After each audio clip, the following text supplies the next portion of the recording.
Newton को approach किया। इन्होंने बोला कि देखो आपका कंसेप्ट गलत है, इसलिए जो लाइट की नेचर है वो वेव है। 1678 में इन्होंने इसकी बात तो सुन ली, लेकिन न्यूटन एक वेल एस्टेब्लिश साइंटिस्ट थे।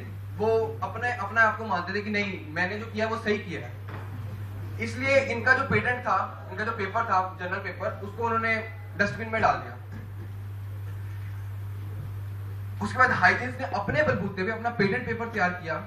हाइजेंस प्रिंसिपल का नाम दिया गया था उसको। ये उन्होंने कहा था कि जो भी, जैसे कि लाइट है, जैसे ये एक लाइट है, ये एक लेजर लाइट है। लेजर लाइट है तो ये एक सोर्स है, यहां से जो लाइट निकल रही है सोर्स है। और अगर ये लाइट किसी बंदे को टकराती है तो वो भी बंदा एक सोर्स बन जाता है, क्योंकि वो आपको दिखना शुरू हो जाएगा किसी भी लाइट में। अगर मैं आपको दिख रहा हूं तो मेरे पीछे एक सोर्स लाइट लग रही है और मैं आपको दिख रहा हूं, तो मैं भी एक लाइट हूं। और वेव फ्रंट, इसमें आप देख सकते हैं वेव फ्रंट, ये वाला वेव फ्रंट है, ये नीचे जो दिख रहा है, और ये वेवलेट्स है। बेंडिंग ऑफ लाइट का कंसेप्ट भी हाइजेंस ने दिया था, न्यूटन इसको एक्सप्लेन नहीं कर पाए थे। बेंडिंग ऑफ लाइट में ये बोलते हैं कि sin I is equal to sin R is equal to VR by VD. Everybody is known about this formula. When VR is greater than VD, so light bend towards normal. You can see in this picture. Medium 1, medium 2, and when VR is less than VD, जब light travel करती है denser से rare medium में, तो away from normal. Huygens versus Newton. अब Newton का एक और दुश्मन पैदा हो गया था, हाइजेंस। हुक्स के बाद न्यूटन को एक और झटका मिला इससे। न्यूटन को 3 झटके मिले, न्यूटन को कई झटके मिले। न्यूटन को पहले लैपलेस ने गलत किया था, फिर उसके बाद हाइजेंस ने भी गलत किया। हाइजेंस बोलता है कि वेलोसिटी ऑफ लाइट जो है डेंसर मीडियम में वो कम होती है, और न्यूटन ने बताया था कि velocity of light rare denser medium में ज्यादा होती है, जो गलत था। उसके बाद थॉमस यंग ने भी वेव नेचर को सपोर्ट किया था। ये उनका इंटरफेरेंस पैटर्न था। यहाँ पे ये सोर्स ऑफ लाइट है, प्राइमरी सोर्स, जैसे मैंने बताया कि हाइजेंस का इन्होंने प्रिंसिपल यूज किया। उसके बाद ये 2 सोर्स, और यहाँ से इंटरफेरेंस हो रही है, ये स्क्रीन है।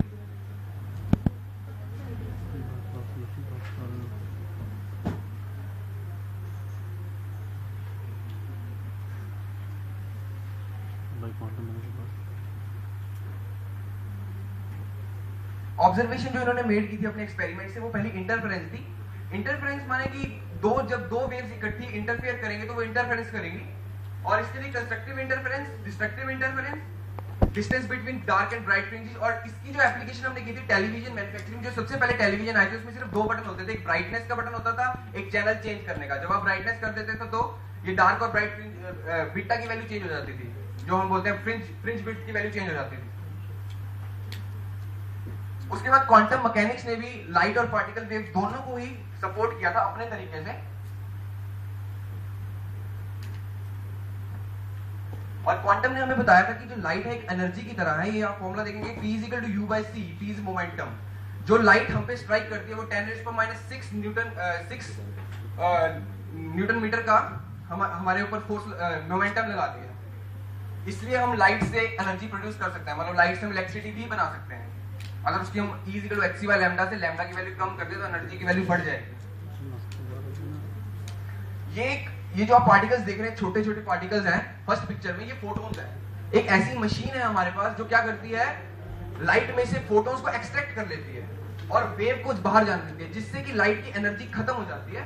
और इससे क्वांटम ने क्या किया था, क्वांटम ने इंटरफेरेंस पैटर्न बनाया था फोटॉन्स की हेल्प से। और light always travels in a straight line.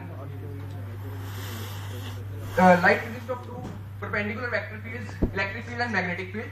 This is a light, this is a laser light, and this always travels in a straight line. I have a demonstration for this because but मेरे पास शायद इतना time नहीं है उस demonstration को दिखाने के लिए। ये मेरे पास डेमोन्स्ट्रेशन थी जिसमें मैं प्रूव कर सकता कि light always travels in a straight line. किसी लेमैन को अगर मुझे बताना हो कि light travels in a straight line, तो आप मेरे से बाद में पूछ सकते हैं कि कैसे प्रूव करूंगा इसको।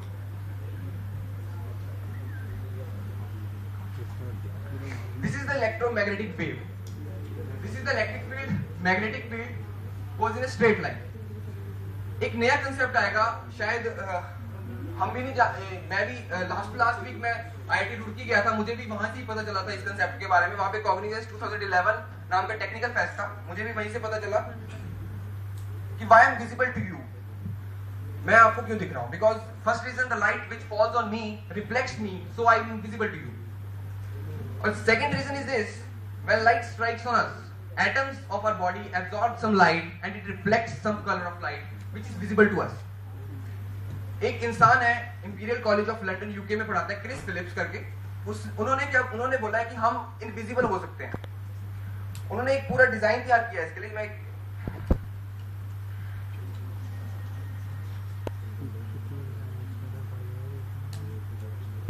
This is the theory of invisibility. This person is invisible, and this hand is partially invisible. Concept of invisibility is what we can bend the light. For example, this mic, this laser is visible to you all because this laser absorbs some light and reflects some color to you people, and you can see the golden color. If I say that this the light strikes on it, deviate its path, then it is invisible to you people. Invisible to you people and more हो रहा है। This is a picture. This is an electric field. The same picture, electric field, and it is a magnetic field. I change the angle of magnetic field with respect to electric field, and E cross B is gives the deviated path to the object, and this object is invisible to us. But the problem is this: अगर ये path आपका invisible हो जाता है, अगर मैं आपको invisible हो जाता हूँ, तो प्रॉब्लम ये आएगी कि अगर मैं अपने चेहरे को एक, इसमें क्या होता है, एक स्पेशली डिजाइंड एटम्स होते हैं जो कि सारी की सारी लाइट रेज को रिफ्लेक्ट कर देते हैं, कोई भी लाइट एब्जॉर्ब नहीं करते। जैसे अगर इसका कलर ग्रीन होता, इसका कलर ब्लैक है, आपको ब्लैक दिख रहा है, अगर ये ब्लैक कलर को एब्जॉर्ब ना करके सारे के सारे कलर्स को रिफ्लेक्ट कर देता तो ये आपको इनविजिबल होता। और इसी तरीके से कुछ स्पेशली डिजाइन एटम्स लाइट को रिपेल कर देते हैं। And thank you for listening.